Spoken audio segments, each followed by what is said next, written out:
அதற்கு பேதுரு, உமது நிமித்தம் எல்லாரும் இடறல் அடைந்தாலும் நான் இடறல் அடையேன் என்றான்.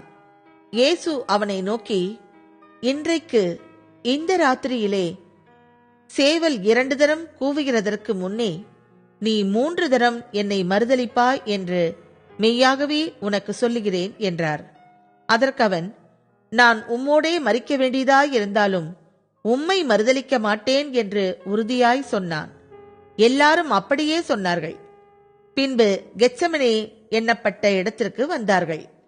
அப்பொழுது அவர் தம்முடைய சீஷர்களை நோக்கி, நான் ஜெபம் பண்ணும் அளவும் இங்கே உட்கார்ந்திருங்கள் என்று சொல்லி பேதுருவையும் யாக்கோபையும் யோவானையும் தம்மோடே கூட்டிக் கொண்டு போய் திகிலடையவும் மிகவும் வியாகுலப்படவும் தொடங்கினார். அப்பொழுது அவர், என் ஆத்துமா மரணத்துக்கு ஏதுவான துக்கம் கொண்டிருக்கிறது, நீங்கள் இங்கே தங்கி விழித்திருங்கள் என்று சொல்லி சற்று அப்புறம் போய் தரையிலே விழுந்து, அந்த வேளை நம்மை விட்டு நீங்கி போக கூடுமானால் அது நீங்க வேண்டும் என்று வேண்டிக் கொண்டு, அப்பா பிதாவே, எல்லாம் உம்மாலே கூடும், இந்த பாத்திரத்தை என்னிடத்திலிருந்து எடுத்து போடும், ஆகிலும் என் சித்தத்தின்படி அல்ல, உம்முடைய சித்தத்தின்படியே ஆக கடவது என்றார். பின்பு அவர் வந்து அவர்கள் நித்திரை பண்ணுகிறதைக் கண்டு பேதுருவை நோக்கி, சீமோனே, நித்திரை பண்ணுகிறாயா?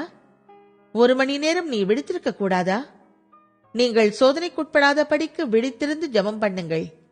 ஆவி உற்சாகம் உள்ளதுதான், மாம்சமோ பலவீனம் உள்ளது என்றார். அவர் மறுபடியும் போய் அந்த வார்த்தைகளையே சொல்லி ஜெபம் பண்ணினார். அவர் திரும்ப வந்தபோது அவர்கள் மறுபடியும் நித்திரை பண்ணுகிறதை கண்டார். அவர்களுடைய கண்கள் மிகுந்த நித்திரை மயக்கம் அடைந்திருந்தபடியால் தாங்கள் மறுமொழியாக அவருக்கு சொல்வது இன்னதென்று அறியாதிருந்தார்கள்.